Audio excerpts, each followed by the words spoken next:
After watching the first part of motion, a student asked me what is the difference between kinematics and dynamics. So this must be explained in my first part. It was missed there. So I am just giving a brief understanding of kinematics and dynamics. So actually first we have to go to mechanics. Mechanics is a branch of physics which deals with motion of objects. Mechanics అనేది physics యొక్క ఒక branch. అది వస్తువుల యొక్క మోషన్కు సంబంధించినటువంటి విషయాలను చెప్పేటటువంటి branch. So this gives the information of the objects which are in motion. And this mechanics is divided into two categories. One is statics and other is dynamics.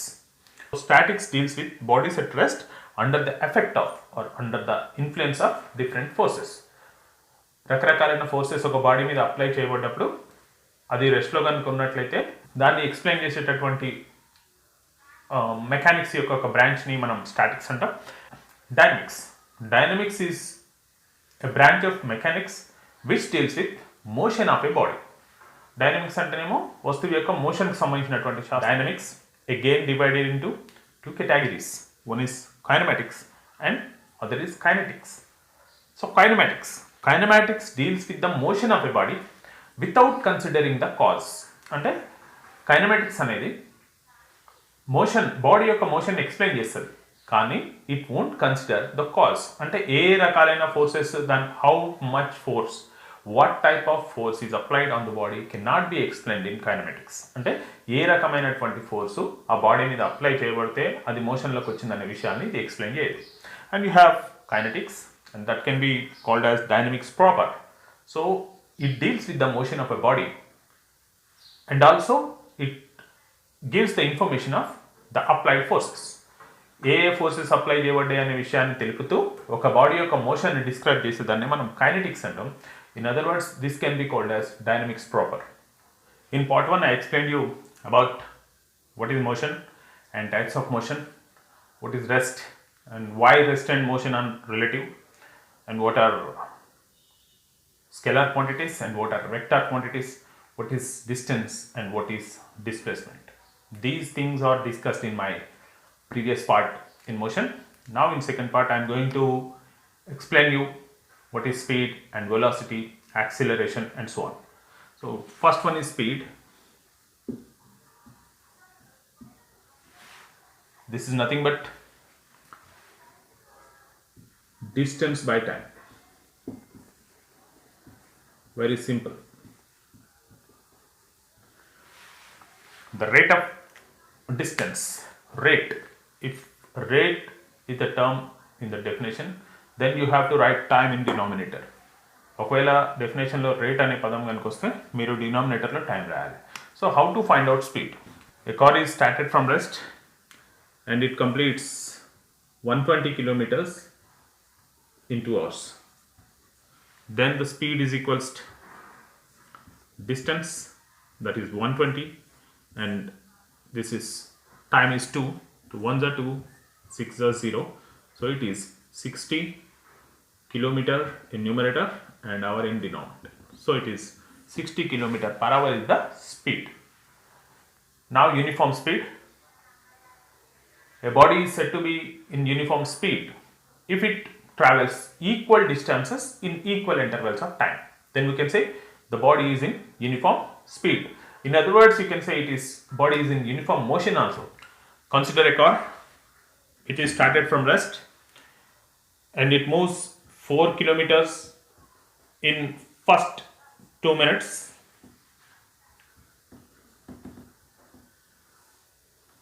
and 8 kilometers for next 2 minutes and 12 kilometers for next 2 minutes.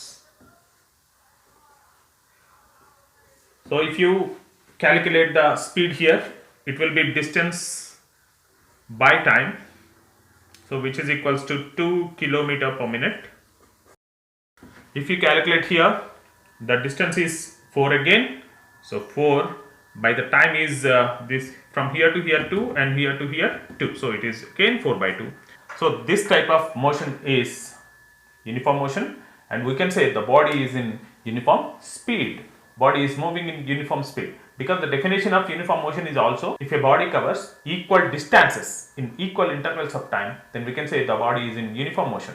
So if a body is in uniform motion, then we can say the body is moving with uniform speed. So what is non-uniform speed? If a body covers unequal distances in equal intervals of time. Consider one more car which is started from rest. So for first 2 minutes it traveled 4 km, and next 2 minutes means total of 4 minutes. If it travels 9 km, and for next it is 15 km per 6 minutes. Then the speed here is 4/2, and the speed in this area is 5/2, because this is 9 minus 4, which is 5/2, and speed here is 15 minus 9, which is equals to 6/2. So here the speed is 2 km per minute, and here is 2.5 km per minute, and here is 3 km per minute. So the speed is changing. It is not in uniform speed because it is not in uniform motion. And speed is scalar quantity. The units are in SI system meter per second, and for buses and cars we measure kilometer per hour. These are the units for speed. So how to convert kilometer per hour to meter per second? 1 kilometer per hour is equals to 1 kilometer. Kilo means, what is kilo? Kilo is 1000. So 1000 meter per hour. So hour is 60 minutes, and 60 minutes into 60 seconds. I am going to convert kilometer per hour to meter per second. That's why this hour should be converted to second. So it will become 1000 by 3600 to 5 to 1 8. So it is 5/18 meter per second. So you can convert kilometer per hour into meter per second by multiplying with 5/18. If meter per second is given, and if you ask to convert to kilometer per hour, and you have to multiply with 18/5. If you ask to convert 60 kilometer per hour to meter per second, what you have to do? Simply 60 into what is 1 kilometer per hour? It is 5/18 meter per second. So this is 2 9s are 2 30s, and 3 3s are 3 10s are. Again it is 10 into 5 is 50/3 meter per second. Okay, you can write like this, meter per second, or you can write like this. So this is the right way to write, because no slash should be used to write units. So you are given 50/3 meter per second, and you are asked to convert it into kilometer per hour. So it will be 50/3 into, so you are multiplying with 5/18 to convert from kilometer per hour to meter per second. So here you have to use 18/5 to convert meter per second to kilometer per hour. So it is 5 1s are 5 10s are 3 1s are 3 6 are. So it will be 60 kilometer per hour.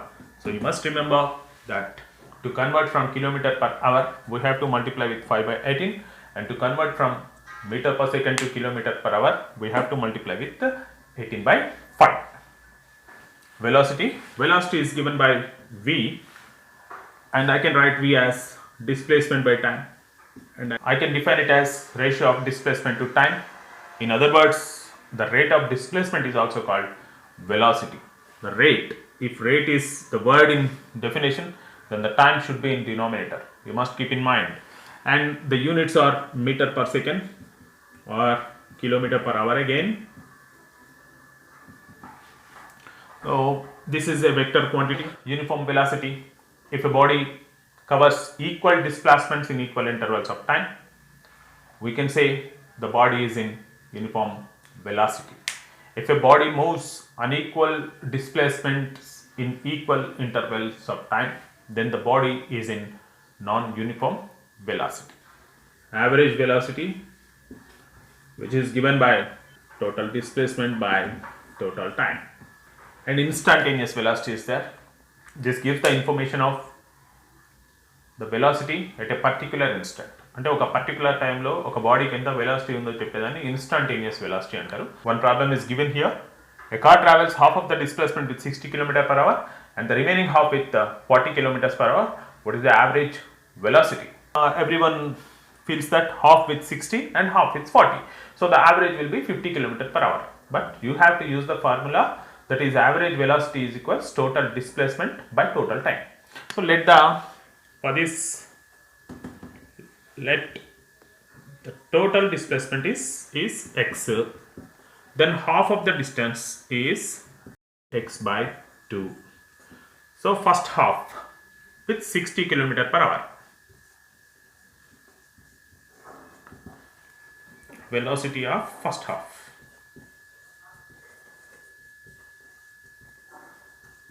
is equals to.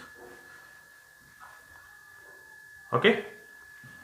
Now velocity of first half is this one. So I want to find out the time of travel for first half.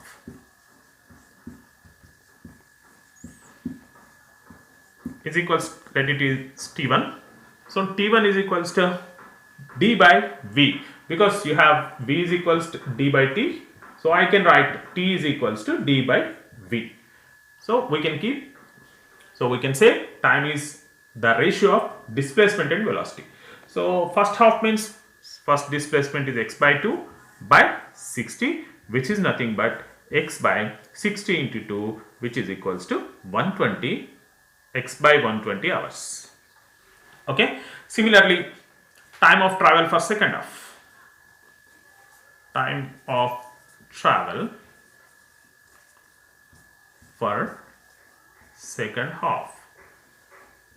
Let it is t2. Second half means the displacement is again x by 2 by the velocity, which is 40 here. So it is equals to x by 2 into 40, which is equals to x by 80 hours. Now average velocity is equals to total displacement by total time. So total displacement, what is the total displacement? It is x by total time. Total time will be t1 plus t2, which is equals to x by 120 plus x by 80 is equals to x by, I want to take LCM for 120 and 80. So which is equals to 240. 122 za, so it will be 2x, and 83 za, so it will be 3x. So LCM is 240. 120 into 2 is 2x plus 80 into 3 is 3x. So it will be like that. Implies it is average velocity is equals to x by 2x plus 3x, which is equals to 5x by 240 is equals to this 240 moves up. This is 240x by 5x. X gets cancelled. 5 ones are 5 4s are 20. 40 remains, so it is 5 8s are 40. So average velocity is equals to 48 kilometer per hour. In this way, you have to calculate the average velocity. A body is moving along this circular path of radius r. If it covers equal distances or in equal intervals of time, we can say the body is moving with uniform speed, but we cannot say the body is moving with uniform velocity. At any point, the direction of velocity will be different. At this point, the direction will be here in this direction, and this point the direction will be in this direction. At this point, the direction will be in this direction, and this point the direction will be at this direction. So this is called the tangent. The direction is along the tangent. So the direction is varying. If the magnitude is same also, we cannot say the body is moving with uniform velocity. Magnitude same unna manam body anedi uniform velocity tho potundani cheppakudadu, because the direction is different at any point, because at any point the direction is given by the direction of the tangent.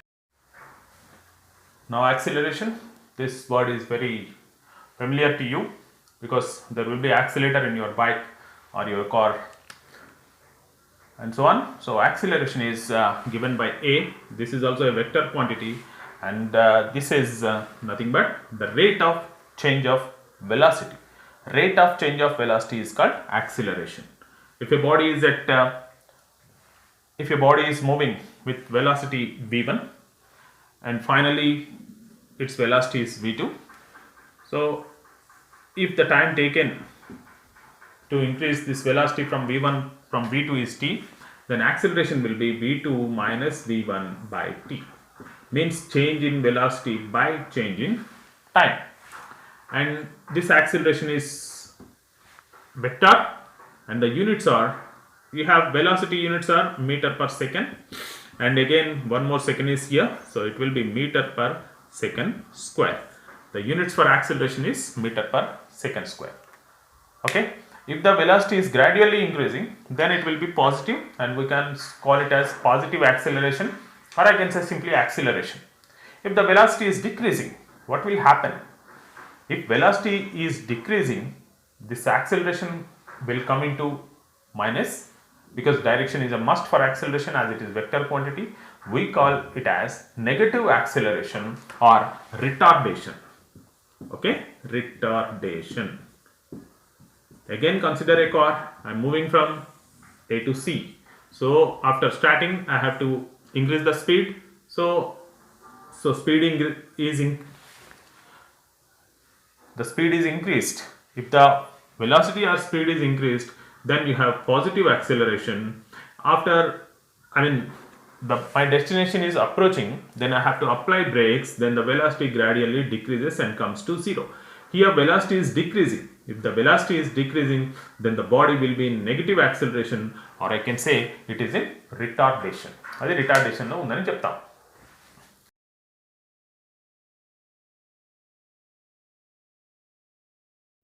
If there is equal changes in velocity in equal intervals of time, then we can say the body is uniformly accelerated.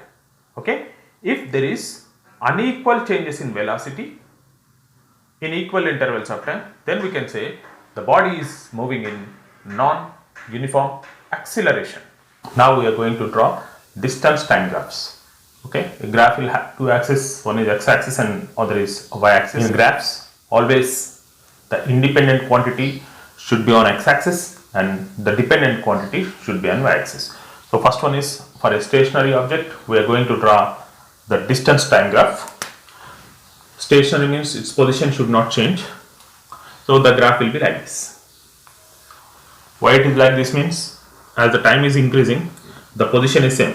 Suppose the object is at 2 meters from a reference point, then it will be always 2 meters as the time increases. Means it is stationary, it is not moving. So after 1 second it will be 2 meters, let it be 2 meters.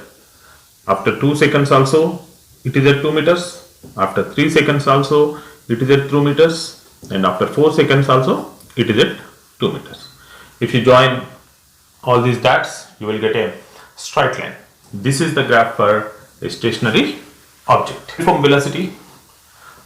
Velocity is uniform means the body makes equal displacements in equal intervals of time. So for example, if at 1 second let it is at 2 meters, at 2 seconds it should be at 4 meters, 3 seconds 6 meters, 4 seconds 8 meters. So 1 second 2 meter, 2 seconds 4 meters, 3 seconds 6 meters and 4 seconds 8 meters. So if you draw this, it will be a straight line inclined upwards. This is about the graph for uniform velocity, and the slope of this graph gives the value of uniform velocity. Slope means y-axis value by x-axis value. So on y-axis you have displacement or position, and on x-axis you have time. So it is distance or displacement by time, which is the value for velocity. Here the body is moving in uniform velocity. That's why if you take anywhere, okay, then the uniform velocity is given by like this 1, 2, 3. So it is 6 meters by 3 seconds. So it is equals to 3 ones are 3 twos are. So 2 meter per second is its velocity, and the body is moving with a uniform velocity of 2 meter per second. Always the slope means y-axis by x-axis. You have to do like this. So the slope of position time graph or slope of displacement time graph give you the value of uniform velocity. This is the distance time graph or position time graph for a body moving with uniform acceleration. So the curve will be like this, and if you find out the slope of this graph, you will get the instantaneous velocity at that point. Now velocity time graphs. Now this is for uniform velocity. In velocity time graph we have to take time on x-axis and velocity on y-axis. Uniform velocity means the velocity should not change with time. Means the velocity should be constant. It should be uniform. Okay, for this it will be a straight line. The slope of this is 0. The slope, there is no slope for this graph. That's why slope is 0. Y-axis by x-axis. So it will be y-axis by x-axis is nothing there because it is a straight line. The slope is 0, and the slope is given by y-axis by x-axis means v by t, which is nothing but a. As slope is 0, acceleration will be 0 when the body moves with the uniform velocity. Okay, if you ask to find out the area, what area gives? Area is nothing but y-axis into x-axis here, because this is a rectangle or square, like that you will get that type of shape. That's why it will be y-axis into x-axis. Area is equals to y-axis means y-axis you have velocity into x-axis means time. Velocity into time give you displacement. So the area gives the displacement and the slope gives the acceleration. Here there is no slope, that's why acceleration is 0 in case of a body moving with uniform velocity. Now second is uniform acceleration. Acceleration means the velocity should gradually increasing and it should be uniform. It should be uniform means it is a straight line, starts from rest and moves upwards, inclined upwards. This is the graph for uniform acceleration, not retardation. This is acceleration. Acceleration means velocity has to increase gradually. That's why velocity is increasing like this. So this is a straight line, inclined upwards. Now for uniform retardation. Retardation means the velocity should decrease. Retardation eppudu vastundi, vehicle ki brake apply chesinaka gradual ga dani yokka velocity tagguta untadi kada. So like that. So uniform retardation means it should be like this. Means it is inclined downwards. This is a straight line which is inclined downwards. So these are the graphs for velocity and time. This is acceleration time graph for a stationary body. Acceleration time graph means time should be taken on x-axis and acceleration on y-axis. For a stationary means the body is at rest. If the body is at rest, there is no velocity. So if there is no velocity, there is no acceleration. Acceleration will be 0 at any time. So the acceleration time graph will be like this. It should pass through the x-axis. X-axis batti adi veltundi. Next, uniformly accelerated and retarded motion. What is uniformly accelerated body? If a body has equal velocity changes in equal intervals of time, then we can say the body is accelerated uniformly. Equal velocity changes means it must be a straight line. Equal velocity changes means it must be a straight line, and this is time. Retardation means it will be like this. Okay.